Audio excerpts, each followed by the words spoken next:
Friends, एक बार फिर से स्वागत है आप लोगों का मेरे यूट्यूब चैनल में। दोस्तों, ये एक एमोल्ड डिस्प्ले का ब्लॉक डायग्राम है।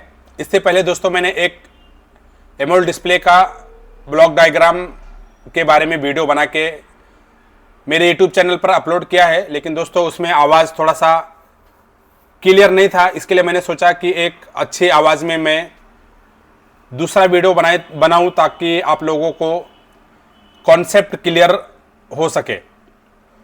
तो दोस्तों, जब हम मोबाइल को ऑन करेंगे, जो हमारा एमोल्ड डिस्प्ले होगा,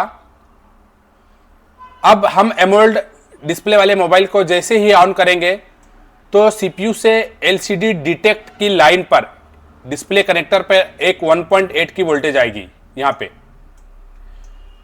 और जब हमारा डिस्प्ले इस डिस्प्ले कनेक्टर से कनेक्ट होगा तो ये 1.8 की वोल्टेज जो है वो जीरो हो जाएगी। और जब 1.8 की वोल्टेज जीरो होगी तो सीपीयू को इंफॉर्मेशन मिल जाएगी कि डिस्प्ले कनेक्ट हो गया है, क्योंकि ये वोल्टेज जीरो तभी होगी जब हमारा डिस्प्ले इस डिस्प्ले कनेक्टर से कनेक्ट होगा। और जैसे ही ये वोल्टेज जीरो होगा उसके बाद सीपीयू इस दोनों एलडीओ को एक इनेबल सिग्नल भेजेगा। यहां से एक इनेबल सिग्नल इस एलडीओ को भेजेगा और दूसरा इनेबल सिग्नल इस एलडीओ को भेजेगा। उसके बाद ये दोनों एलडीओ 1.8 और 3.0 की वोल्टेज आउट करके डिस्प्ले के कनेक्टर पर भेजेगी।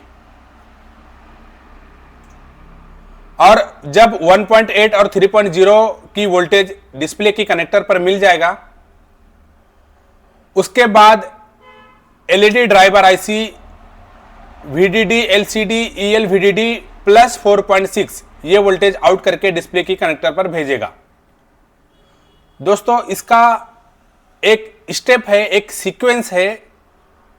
अगर हमारा जो LCD डिटेक्शन की लाइन है, अगर इसकी LCD डिटेक्शन की लाइन पे 1.8 वोल्टेज नहीं आएगा तो सीपीयू एलडीओ को इनेबल सिग्नल नहीं भेजेगा। और अगर डिस्प्ले की कनेक्टर पर 1.8 और 3.0 ये वोल्टेज नहीं आएगी तो एलईडी ड्राइवर आईसी ये प्लस 4.6 की वोल्टेज आउट नहीं करेगा। तो ये एक सीक्वेंस है दोस्तों, इसको आप लोग बहुत ही ध्यान से सुने। तो एक बार मैं फिर से रिपीट करता हूं कि जैसे ही हम मोबाइल ऑन करेंगे सीपीयू एलसीडी डिटेक्शन की लाइन पे एक 1.8 की वोल्टेज भेजेगा। और जब हमारा डिस्प्ले कनेक्टर से कनेक्ट होगा ये 1.8 की वोल्टेज ग्राउंड होकर जीरो हो जाएगा। उसके बाद सीपीयू इस एलडीओ को और इस एलडीओ को इनेबल सिग्नल भेजेगा। यहां पे कुछ इस तरह से एक लाइन होगी इनेबल सिग्नल की, उस लाइन से इस एलडीओ को इनेबल सिग्नल भेजेगा और फिर ये एलडीओ 1.8 और 3.0 की वोल्टेज आउट करेगा। और जब ये दोनों वोल्टेज आउट हो जाएंगे उसके बाद में फिर एलईडी ड्राइवर आईसी 4.6 की वोल्टेज को आउट करेगा। और जब एलसीडी कनेक्टर पर डिस्प्ले को 4.6 की वोल्टेज मिल जाएगी, फिर ये एलसीडी इस एलईडी ड्राइवर को एक इनेबल सिग्नल भेजेगा EL ऑन 2 की। ये इनेबल सिग्नल एलसीडी इस एलईडी ड्राइवर आईसी की भेजेगी और फिर ये एलईडी ड्राइवर आईसी स्विचिंग करेगा। और स्विचिंग करने के बाद ये माइनस की वोल्टेज 4.4 की वोल्टेज ये आउट करेगा। और जब -4.4 की वोल्टेज डिस्प्ले को मिल जाएगी उसके बाद फिर सीपीयू एलसीडी को रीसेट सिग्नल भेजेगा। और जब सीपीयू एलसीडी को रीसेट सिग्नल भेज देगा उसके बाद फिर वापस एलसीडी इनेबल सिग्नल भेजेगा एलईडी ड्राइवर आईसी और सीपीयू को EL ऑन 1। ये enable signal LED driver IC को जाएगा और सीपीयू को भी जाएगा। और जब ये enable signal LED driver IC और सीपीयू को मिल जाएगा तो एलईडी ड्राइवर आईसी 7.3 वोल्टेज और सीपीयू डेटा की लाइन को डिस्प्ले की कनेक्टर पर भेजेगा और फिर हमारे डिस्प्ले के ऊपर ग्राफिक्स और डिस्प्ले आ जाएगी। तो दोस्तों, कुछ इस तरह से हमारा एमोल्ड डिस्प्ले काम करता है। दोस्तों, इस डिस्प्ले की लाइन में कुछ और भी लाइनें यहां पे आप लोग देख सकते हैं। FGERR की एक लाइन है। दोस्तों, ये एक इंटरप्ट की लाइन है। अगर सीपीयू को कुछ इंफॉर्मेशन बराबर से नहीं मिला तो ये सीपीयू इंटरप्ट सिग्नल वापस इस डिस्प्ले कनेक्टर पर भेजेगा और फिर उसकी इंफॉर्मेशन को रीड करके वापस फिर ये डेटा की लाइन को सीपीयू इस डिस्प्ले कनेक्टर पर भेजेगा। एक लाइन हमारा डिस्प्ले टीई की है, टीई के मतलब होता है टीयरिंग इफेक्ट। अगर इस लाइन में कुछ प्रॉब्लम आएगा तो हमारा इमेज कट के आएगा, कटा हुआ आएगा दोस्तों। और ये हमारा जो डिस्प्ले सेक्शन है एमोल्ड का, वो मोबाइल के अंदर कैसे काम करता है, एक बार हम लोग इसी चीज को स्कीमेटिक में देख लेते हैं। तो एक बार मैं स्कीमेटिक को ओपन करता हूं। दोस्तों पिछली वीडियो में मैंने MI A3 का स्कीमेटिक लिया था। इस वीडियो में हम लोग सैमसंग A50 को देखेंगे। तो सबसे पहले जो हमारे डिस्प्ले कनेक्टर की या डिस्प्ले की जो रिक्वायरमेंट होती है वो LCD डिटेक्शन। यहाँ पे CPU से एक 1.8 की वोल्टेज आएगी। आप लोग यहाँ पे देख सकते हैं ये एक CPU है। ये CPU जब हम मोबाइल को ऑन करेंगे तो डिस्प्ले की कनेक्टर पर एक 1.8 की वोल्टेज भेजेगा और जब हमारा डिस्प्ले इस डिस्प्ले कनेक्टर पर कनेक्ट होगा तो ये वोल्टेज जीरो हो जाएगा, ग्राउंड हो जाएगा। और जब ये वोल्टेज ग्राउंड होगा तो फिर ये इसकी डिस्प्ले कनेक्टर की सेकेंड रिक्वायरमेंट जो होती है VDD LCD 1.8 और 3.0। अब ये VDD LCD 1.8 और 3.0 कब निकलेगा? जब CPU इसको इनेबल सिग्नल भेजेगा। यहां पे आप लोग देख सकते हैं ये 1.8 और ये 3.0। ये 1.8 और 3.0 की आउटपुट के लिए दो LDO का यूज किया गया है और एक LDO पे VBAT सिस्टम यानी VPH की लाइन दी गई है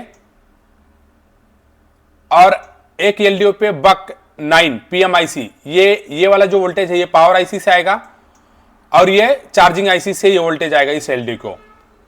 तो दोस्तों जब 1.8 का वोल्टेज LCD डिटेक्शन की ग्राउंड होगी तो CPU इसको इनेबल सिग्नल भेजेगा ये LDO को और इस LDO को। उसके बाद में फिर ये LDO 3.0 और 1.8 ये वोल्टेज आउट करेगा और जब ये वोल्टेज आउट होके डिस्प्ले की कनेक्टर पर मिल जाएगी तो फिर उसके बाद LED ड्राइवर IC ये यहां पे आप लोग देख सकते हैं ये LED ड्राइवर IC है। तो LED driver IC VDD LCD EL VDD 4.6 की वोल्टेज को आउट करेगा। अब जब ये 4.6 की वोल्टेज डिस्प्ले की कनेक्टर पे मिल जाएगा तो फिर ये डिस्प्ले कनेक्टर एक इनेबल सिग्नल भेजेगा जो कि होगा EL on to। ये यहां पे आप लोग देख सकते हैं। तो ये इनेबल सिग्नल डिस्प्ले की कनेक्टर से जाएगा और ये इनेबल सिग्नल इस LED ड्राइवर IC के ऊपर जाएगा। अब जब ये EL on to की इनेबल सिग्नल इस IC को मिल जाएगा फिर ये IC स्विचिंग करके -4.4 की जो वोल्टेज होगी उसको आउट करेगी। हम लोग यहाँ पे एक बार यहाँ पे आप लोग देख सकते हैं कि जब ये EL on to यहाँ पे इसको इनेबल सिग्नल डिस्प्ले की कनेक्टर से मिलेगा तो ये LX स्विचिंग होगा और यहाँ से वोल्टेज आउट टू यहाँ से आउट करके एक फिल्टर कॉइल के थ्रू डिस्प्ले के कनेक्टर पर जाएगा। अब जब -4.4 की वोल्टेज इस डिस्प्ले कनेक्टर पर मिल जाएगी फिर CPU इस डिस्प्ले कनेक्टर को रिसेट का एक सिग्नल भेजेगा।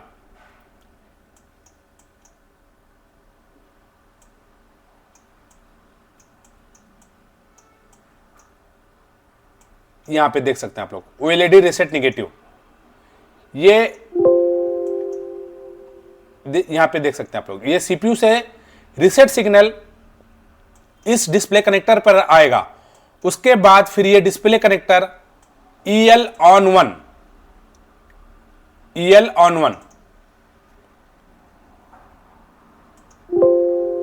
1 की सिग्नल यहां पे देख सकते हैं आप लोग ये CPU को दिया है और फिर LED ड्राइवर IC के ऊपर दिया है। अब जब ये डिस्प्ले कनेक्टर EL on 1 की enable signal LED driver IC और CPU दोनों को भेज देगा उसके बाद फिर ये LED driver IC VDD LCD ये VDD 7.3 की वोल्टेज आउट करेगा और CPU यहां पे आप लोग देख सकते हैं डेटा की लाइन को भेजेगा। उसके बाद हमारे डिस्प्ले के ऊपर लाइट और ग्राफिक्स दोनों आ जाएंगे। तो दोस्तों कुछ इस तरह से हमारा सैमसंग A50 का एमोल्ड डिस्प्ले काम करता है। दोस्तों फिलहाल इस वीडियो में इतना ही, और अगर आप लोगों को इस वीडियो में कुछ भी समझ में नहीं आया हो, कोई भी कंफ्यूजन हो, तो आप लोग कमेंट कर सकते हैं।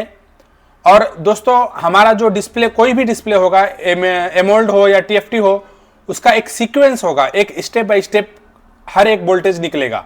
ऐसा नहीं है कि हमारे डिस्प्ले के ऊपर डायरेक्ट 7.3 वोल्टेज आ जाएगा। अगर हमारा एक ये 4.6 की वोल्टेज नहीं आई तो भी ये वाला वोल्टेज बन जाएगा, ऐसा नहीं होगा। एक सीक्वेंस होगा, हर चीज की, हर सेक्शन की एक सीक्वेंस होती है और उसी के हिसाब से वोल्टेज आउट करता है। तो दोस्तों फिलहाल इस वीडियो में इतना ही, और अगर ये वीडियो आप लोगों को पसंद आए तो मेरे वीडियो को लाइक करें और मेरे चैनल को सब्सक्राइब करें, ताकि मैं ऐसे ही और वीडियो बनाता रहूं। धन्यवाद दोस्तों।